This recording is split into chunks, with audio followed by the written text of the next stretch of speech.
नमस्कार, मी मोहम्मद सिकंदर. हिंदुस्थानाच्या सर्व प्रेक्षकांना मनपूर्वक शुभेच्छा. सध्या दीपावलीचा उत्सव मोठ्या धुमधडाक्यात साजरा केला जात आहे.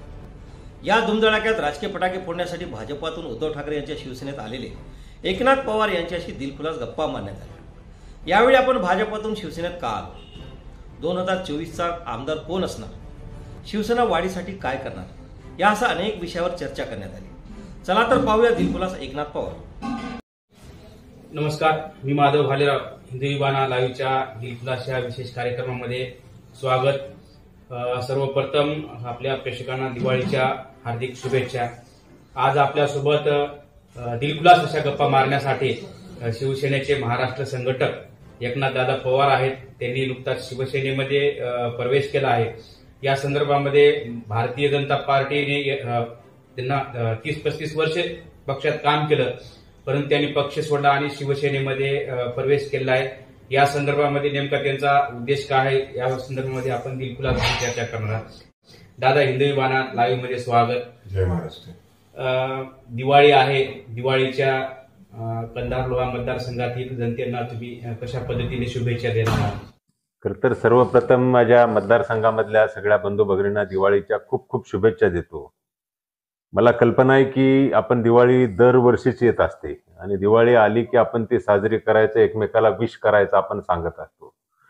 परंतु गेल्या 30 वर्षापासूनच्या या मतदारसंघाचं जर चित्र बघितलं तर मी पहिल्या दिवसापासून एकच आपल्या सगळ्यांना सांगत होतो, खरंच आपल्या आयुष्यामध्ये जर दिवाळी साजरी करायची असेल तर माझ्या गावामधला जाणारा रस्ता हा नीट झाला पाहिजे, माझ्या शेतकऱ्याच्या उत्पन्नामध्ये आर्थिक भर झाली पाहिजे, माझ्या भागामधली बेरोजगारी संपली पाहिजे. हे खरं तर हे मुद्दे घेऊन मी करत गेले 4 वर्ष करतो. ज्या पद्धतीने हे सगळे मुद्दे मी जे सांगितले ते ज्यावेळेस माझ्या सर्वसामान्य शेतकऱ्याच्या परामध्ये हे ज्यावेळेस सगळ्या गोष्टी घडतील त्याच वेळेस खऱ्या अर्थानं माझ्या सर्व शेतकऱ्यांची, गरिबांची दिवाळी ही आनंदाची जाईल. खरं तर आपण आनंदाची दिवाळी जावी ह्या शुभेच्छा आपण देतो. मी एवढीच आपल्या सगळ्यांना विनंती करेल, अशा पद्धतीची आपल्या आयुष्यामध्ये दिवाळी येण्यासाठी तुमच्या सगळ्याचा एक कुटुंबामधला एक घटक म्हणून मी आपल्या सगळ्यांच्या बरोबर पुढच्या काळामध्ये काम करणार आहोत. मी आपल्या सर्वांना दिवाळीच्या शुभेच्छा देतो. दादा, तुम्ही भारतीय जनता पार्टीमध्ये गेल्या 30 वर्षापासून काम केला. एकनाथ पवार म्हणजे हे लोहा तालुक्यातील रामतीर्थ येथील रहिवासी होते, परंतु 10 रुपयाच्या पावासाठी संघर्ष करणाऱ्या एकनाथ पवारांना भाजपने एवढं मोठं केलं. आशिया खंडामध्ये सर्वात मोठी असलेली चिंचवडची महापालिका, त्या ठिकाणी तुम्हाला नगरसेवक असेल किंवा गटनेता असेल इथपर्यंत नेलं. मग ही भाजप सोडण्याचा तुम्ही का निर्णय?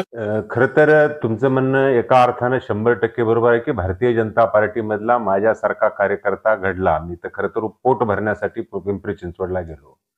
त्यांनी मोठं 100% केलं, परंतु जेवढं मोठं केलं मला असं वाटतं की त्याही पेक्षा अधिक मी माझ्या पार्टीला माझ्या 30 वर्षाच्या काळामध्ये दिलं. आणि मी ज्यावेळेस म्हणतो की 30 वर्षाचं माझं पॉलिटिकल करिअर सोडून देऊन आज मी लोहा कंधारला फिरतोय. मी गेले 4.5-5 वर्ष आता होत आहेत. 5 वर्षाच्या काळामध्ये जी यावेळेस मी या मतदारसंघामध्ये फिरतोय तर या मतदारसंघामधली जी भारतीय जनता पार्टी आहे, मी पहिल्या दिवसापासून ते सांगतोय, एखाद्याच्या घरामधली बटीक असल्यासाठी भारतीय जनता पार्टी आपल्या घरामध्ये ठेवणं माझं आणि मी माझं कुटुंब याशिवाय भारतीय जनता पार्टी काहीच नाही. ह्या जे प्रस्थापित नेत्यांनी इथल्या जो विचार केला त्याच्या विरोधामध्ये उघडपणे बंड करण्याचं मी ठरवलं आणि मी आदरणीय उद्धव साहेबांच्या नेतृत्वामध्ये शिवसेनेमध्ये प्रवेश केला.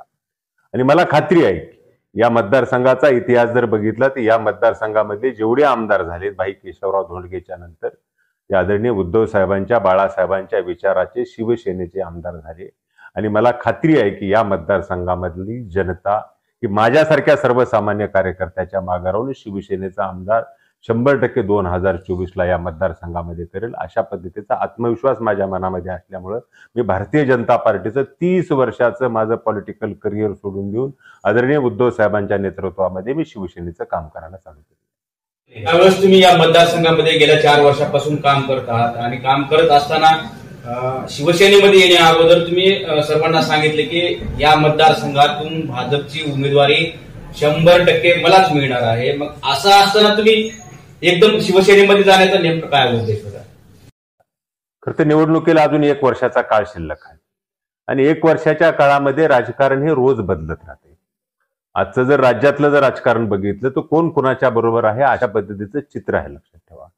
तर मी माझ्या मनाशी निर्णय केला की मी भारतीय जनता पार्टीच्या उमेदवारीच्या साठी शेवटच्या दिवसापर्यंत मी जर वाट बघत राहणार ते माझ्यासाठी अत्यंत चुकीचं वाटलं.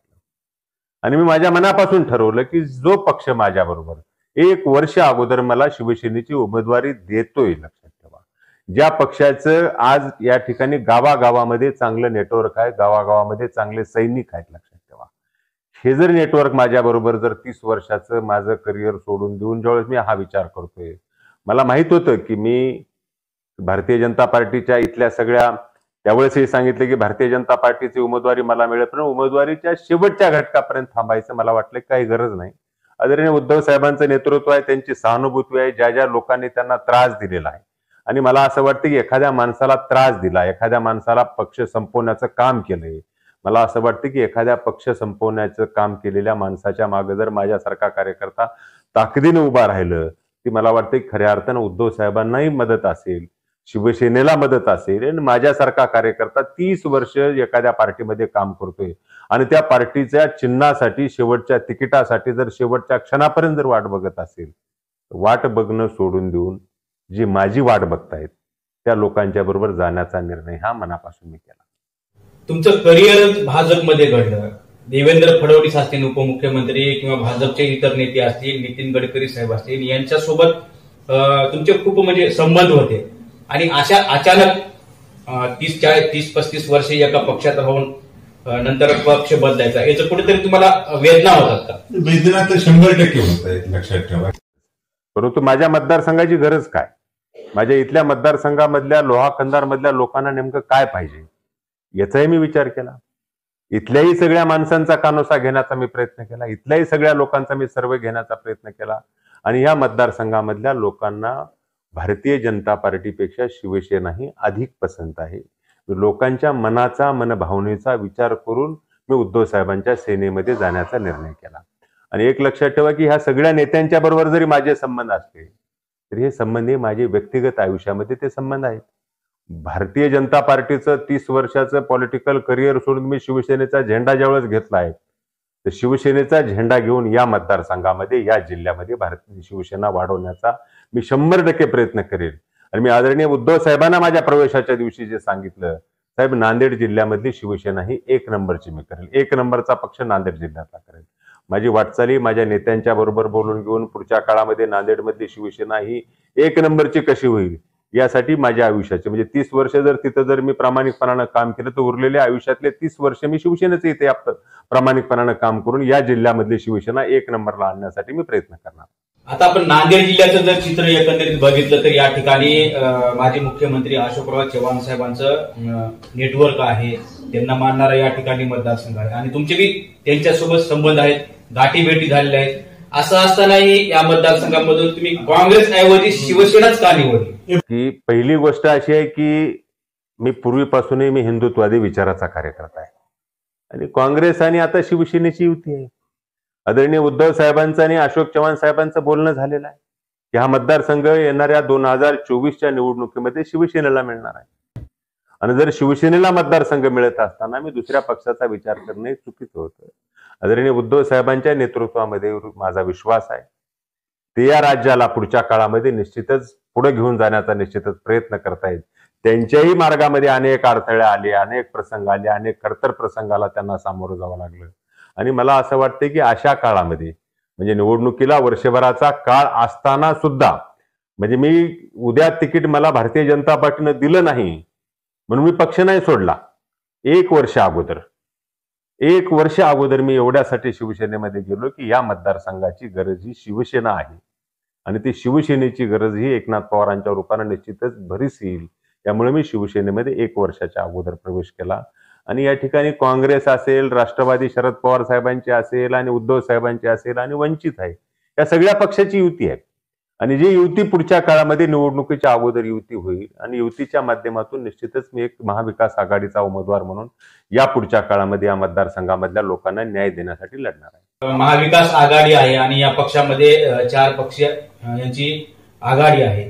राष्ट्रवादी काँग्रेस असेल, काँग्रेस, शिवसेना आणि वंचित आघाडी असेल. हा मतदारसंघ शिवसेनेला सुटन आणि तुम्हाला उमेदवारी भेटल?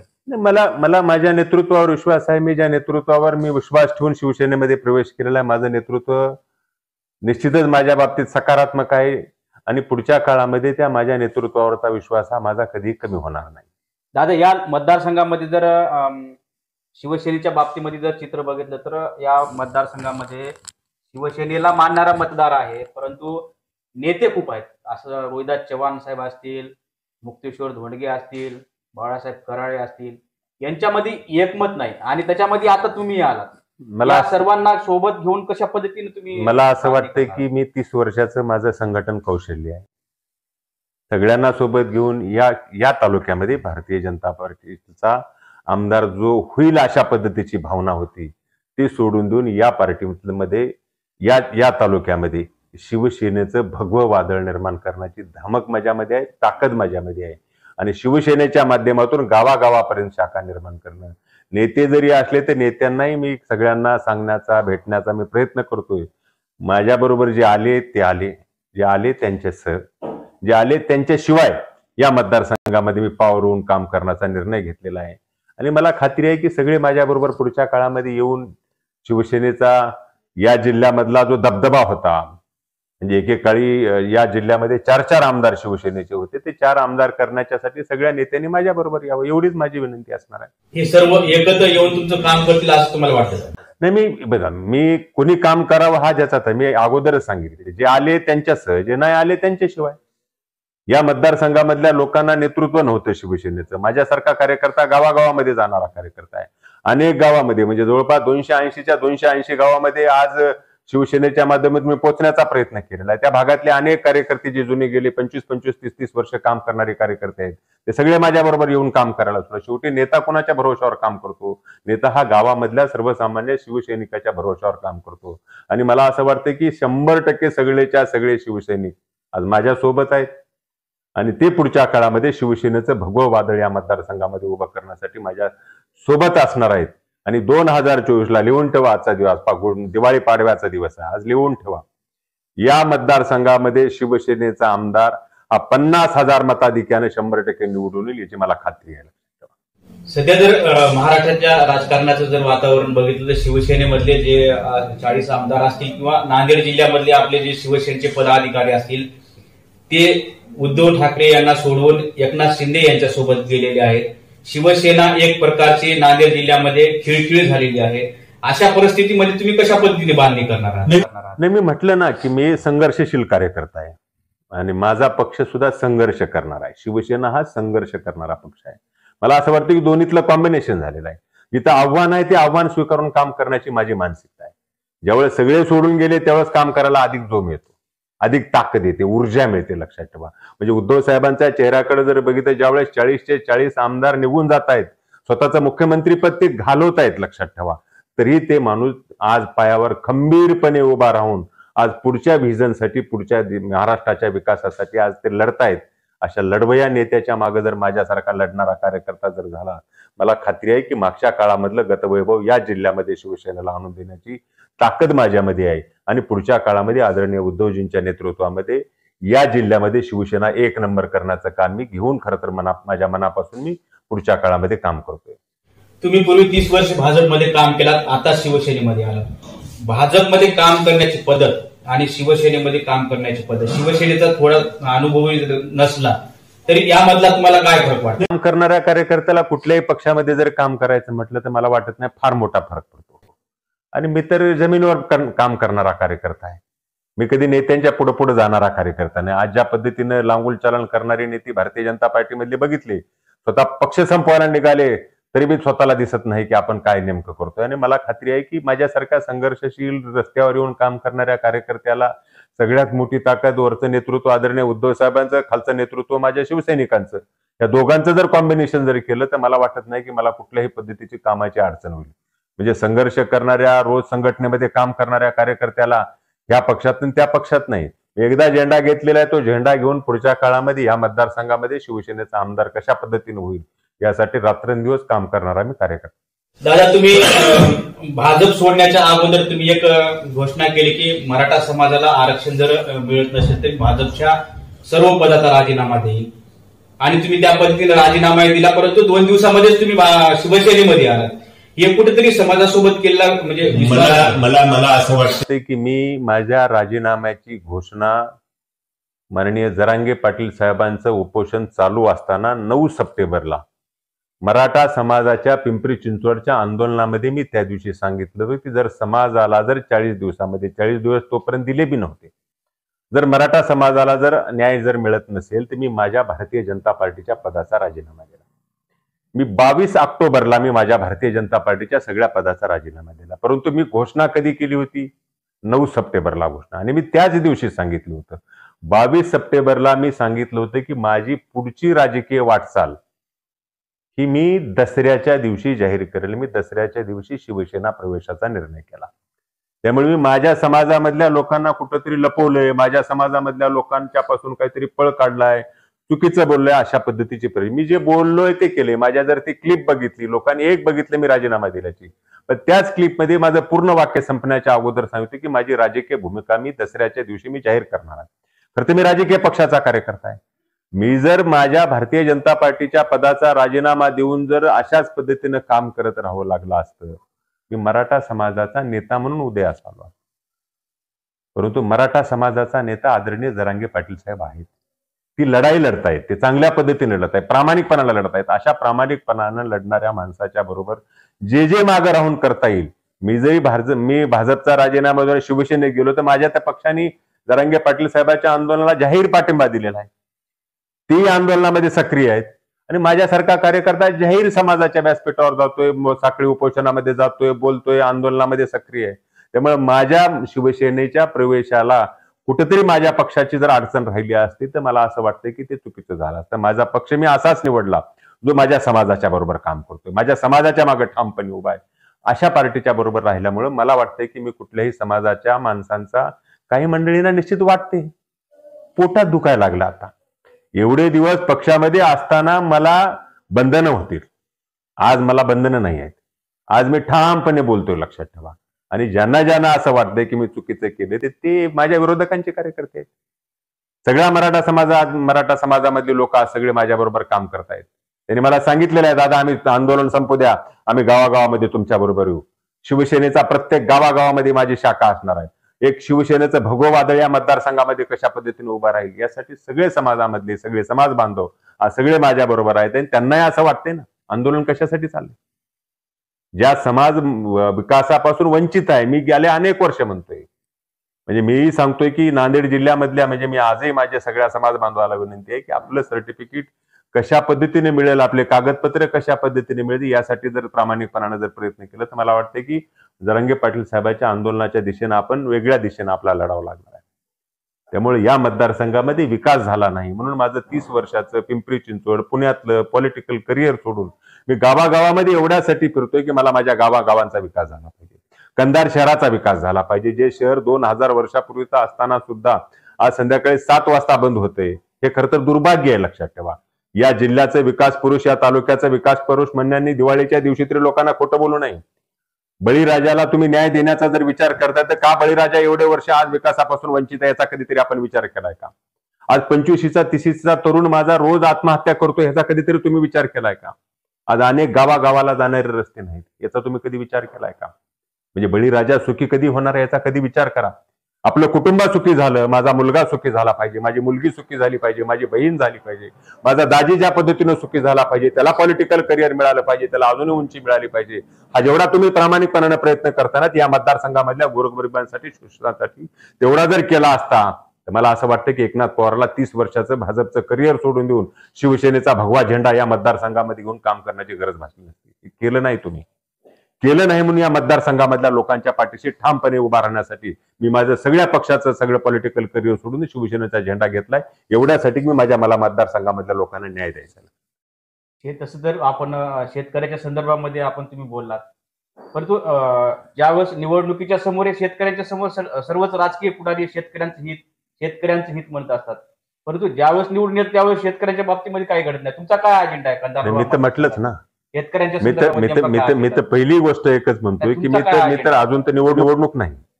मी तर 4 वर्षापूर्वी शेतकऱ्यांसाठी म्हणतोय की माझ्या शेतकऱ्यांच्या शेतकरी हा माझा आर्थिकदृष्ट्या स्वतःच्या पायावर उभा राहिला पाहिजे. त्याच्या शेतमालाला चांगला बाजारभाव मिळाला पाहिजे. आज या ठिकाणी जर विचार केला तर एका बाजूला गोदावरी आहे, दुसऱ्या बाजूला मन्याड नदी आहे. दोन्ही नदीच्या मध्ये लोहा कंधार मतदारसंघ आहे. अनेक गावागावामध्ये आज प्यायला पाणी नाही. त्या ठिकाणी धरणामधून पाणी जर माझ्या शेतकऱ्यांना जर दिलं असतं, त्यांच्या शेतीला थोडंसं पाणी जर दिलं असतं, तर माझा शेतकरी स्वतःच्या पायावर ताकदीने 100% उभा राहायला पाहिजे. हा अजेंडा घेऊन मी काम करतो, लक्षात ठेवा. आणि माझा अजेंडा आज जो आहे, 4 वर्षापूर्वी जो होता, मी निवडून आल्यानंतर त्याच अजेंड्यावर काम करणारा कार्यकर्ता आहे. मी माझ्या आयुष्याची किंवा माझ्या पोटाची खळगी भरण्यासाठी किंवा माझी उपजीविका करण्यासाठी मी राजकारण नाही करत. म्हणजे इथलं राजकारण इथल्या नेत्यांचं बघितलं तर स्वतः आमदार व्हायचंय, तर करोडो रुपये कमवायचे आणि त्याच्यामधून राजकारण करायचे, अशा पद्धतीची भूमिका घेऊन ही काम करणारी माणसं आहेत. मला माझा शेतकरी पायावर उभा राहिलेला बघायचा आहे. माझ्या गरीबाच्या लेकराच्या डोळ्यामध्ये आनंद असतो ज्या दिवशी तो चांगल्या पद्धतीच्या शाळेमध्ये शिकतोय. दुर्दैवाने इथल्या संस्था चालकांनी शाळा काढल्या. काय परिस्थिती आहे शाळांची? शाळा गरीबाच्या लेकरांसाठी शिकण्यासाठी शाळा नाही काढल्या. शाळेमध्ये शिक्षक भरताना माझ्या घरामध्ये किती पैसे देतील? तो हुंड्यामधून घेऊन असेल, शेत विकून असेल, तो बिचारा शेतकऱ्याचा पोरगा ज्यावेळेस एखाद्या शिक्षण संस्थाच्या दारामध्ये जाऊन पैसे देतोय 40 लाख, 50 लाख, कोटभर, हे पैसे कुठून येत आहेत? त्याच्याकरता 2 नंबर नाही आहेत पैसे. त्याला तर नोकरी पाहिजे म्हणून देतोय. स्वतःचं शेत विकतोय, हुंडा घेतोय, स्वतःच्या बायकोचे सोने, आई वडिलांचं सोनं नाणं मोडतोय आणि जर संस्था चालकाची भरती करून देऊन जर स्वतःची उपजीविका करण्याचा प्रयत्न करतोय, तर या संस्था चालकांना लाज वाटली पाहिजे. आपण शिक्षणाचा दर्जा देण्याचा प्रयत्न करतोय. शाळा आपण कोणाच्या उद्देशानं काढल्या? शाळा जर शिक्षकाकडून पैसे जर काढायचे असतील तर मला वाटतं की शिक्षणाचं बाजारीकरण करण्याचं काम सुद्धा इथल्या नेत्यांनी केलेलं आहे. त्याच्या विरोधामध्ये माझी पुढची लढाई आहे.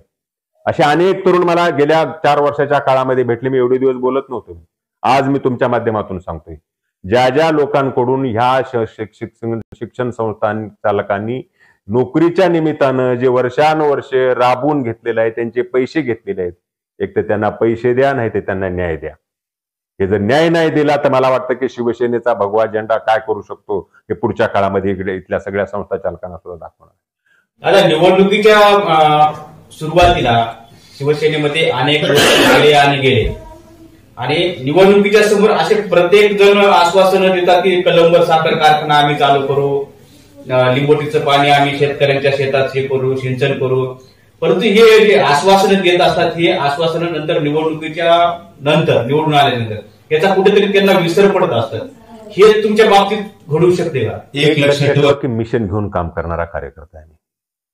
मला असं वाटतं की या मतदारसंघामधल्या माळेगाव पासून जर मारतळा जायचं तर मला आजही 3 तास लागतात, 4 तास लागतात. मी 3-4 तासाचं सगळं हे सोडून देऊन या मतदारसंघामधल्या गावागावामध्ये एवढ्यासाठी गेलोय की मला या भागामधल्या लोकांना शाश्वत विकास पाहिजे, शाश्वत विकास द्यायचा आहे. आणि मी माझ्या कर्मभूमीचं सगळं सोडून देऊन माझ्या जन्मभूमीच्या विकासासाठी ज्यावेळेस करतोय तर मी राजकीय आश्वासन देणारा कार्यकर्ता नाही. पहिली गोष्ट, मी पुढारी नाही, मी कार्यकर्ता आहे. आणि मला प्रामाणिकपणानं असं वाटतं की माझ्या मतदारसंघामधल्या लोकांना पायावर उभा राहायला पाहिजे, तो सदन झाला पाहिजे, तो शिकला पाहिजे, स्वतःच्या पायावर उभा राहायला पाहिजे, त्यांनी त्याच्या कुटुंबाचा आधार बनलं पाहिजे. ह्या एका प्रामाणिक उद्देशाने मी काम करतो. मी राजकीय नेता असतो तर आश्वासनं देत फिरलो असतो, निवडणुकीच्या काळात आश्वासन देत फिरलो. आता अजून तर निवडणूक नाही, मी माझा अजेंडा काम करतोय. मला या मतदारसंघामधल्या गरिबांसाठी, शोषितांसाठी, बेरोजगारांसाठी, युवकांसाठी काम करायचे, त्या शेतकऱ्यांसाठी काम करायचे, शेतमजुरांसाठी काम करायचे. ते जर काम करायचं असेल मला प्रामाणिक हेतू घेऊन ज्या दिवशी माझ्या मतदारसंघामधल्या लोकांना मी हे पूर्ण मिळेल त्या दिवशी खऱ्या अर्थाने या मतदारसंघाचा शाश्वत विकास झाला, अशा पद्धत चित्र होईल, हा उद्देश घेऊन मी खरं तर काम करतो. तुम्ही विधानसभेचे उमेदवार आहात. जेव्हा ज्यावेळेस लोहा कृषी उत्पन्न बाजार समितीची निवडणूक लागली आणि त्यावेळेस तुम्ही आमदार श्यामसुंदर शिंदे, मनोहर धोंडे हे जे विधानसभेचे उमेदवार आहेत त्या निवडणुकीमध्ये तुम्ही एकत्र आलात, एका ठिकाणी प्रचार केला. परंतु विधानसभेला ज्यावेळेस तुम्ही जातात, वेगवेगळे जातात, त्यावेळेस लोकांनी म्हणजे सत्तेसाठी तुम्ही एकत्र आलात का? पहिली गोष्ट, कुटुंबामधलं तर कधीच कुठे राजकारणामध्ये नाही. सत्तेसाठी एकत्रित येणं, मी तर त्याही दिवशी सांगितलं होतं की शेतकऱ्यांच्या हितासाठी सगळ्या पक्षाच्या लोकांनी एकत्रित यावं आणि बाजार समिती बिनविरोध काढावी. मी आपल्या चॅनलच्या माध्यमातूनच आवाहन केलं होतं. ते नाही झालं. मी सगळ्या लोकांच्या बरोबर जाऊन शेतकऱ्यांच्या विकासासाठी एकत्रित राहिलो. ज्या दिवशी मतदान झालं त्या दिवशी माझी त्यांची युती संपली. मतदान झालं त्या दिवशीपासून मी माझं काम चालू केलं. त्यामुळे एका व्यासपीठावर मी कोणाच्या गेलोय? शेतकऱ्याच्या हितासाठी गेलो. शेतकऱ्याचं हित, मार्केट कमिटीतली निवडणूक झाली, तिथले निकाल तुम्ही डोळ्यानं बघितले, तिथपर्यंत माझा विषय संपला. त्या क्षणापासून मी माझ्या पार्टीचं काम चालू केलं. माझा निर्णय केला. मी त्याच वेळेस शिवसेनेत जाण्याचा निर्णय केला होता. त्यामुळे अशा पद्धतीचं चित्र ते एकत्रित त्यावेळेस आले. मला असं वाटतं की मी कधीही राजकारणामध्ये एखाद्याबद्दलचे भेट, एखाद्याचा रामराम, एखाद्याची भेट झाली म्हणजे राजकीय दृष्ट्या मी कुणालाही अस्पृश्य समजत नाही. ठीक आहे ना, निवडणुकीच्या काळामध्ये मी माझ्या पक्षाची भूमिका आहे, पक्षाच्या पद्धतीनं काम करेन. निवडणूक झाली, मी एक व्यक्तिगत आयुष्यामध्ये कोणाच्या बरोबर राहिलो याचा कधी फरक पडणार नाही. परंतु निवडणुकीमध्ये मी माझं टार्गेट ठेवले, माझ्या पक्षाचा झेंडा या मतदारसंघामध्ये फडकला पाहिजे, यासाठी मी प्रामाणिकपणाने काम करणार. आता तुम्ही 4 वर्ष झाले या मतदारसंघामध्ये काम करतात, अनेक कार्यकर्ते तुमच्यासोबत जुटत आहेत, परंतु असं एक चित्र जर बघितलं तर पुढे पाठ आणि पाठीमागे सपाट झाली. कार्यकर्ते यायलेत, नवीन कार्यकर्ते जुळ्याकडून पाठीमागचे कार्यकर्ते कुठेतरी सोडून चालेल. मला असं वाटतं की माझ्याबरोबर जे जोडले गेलेले कार्यकर्ते कोणीही सोडून जात नाहीये, वाढ होते. म्हणजे माझ्या कार्यकर्त्यांना एवढं 100% माहित आहे की मी मन्याड फाउंडेशनच्या माध्यमातून जे माझ्याबरोबर जोडलेले सगळे कार्यकर्ते या शिवसेनेच्या बरोबर काम करतायत. गावागावामध्ये मी सांगितलं ना, 280च्या 280 गावामध्ये मी शिवसेना एका दिवसामध्ये बांधू शकतो, एवढी ताकद का निर्माण झाली. तर मी 4 वर्षापूर्वी जी मेहनत केली, 4 वर्षापूर्वीच्या मेहनतीला निश्चितच फळ आलेलं आहे, लक्षात ठेवा. त्यामुळे कोण माझ्याबरोबर आले, कोण सोडून गेले, अशा पद्धतीनं वाढ होत आहे, लक्षात ठेवा.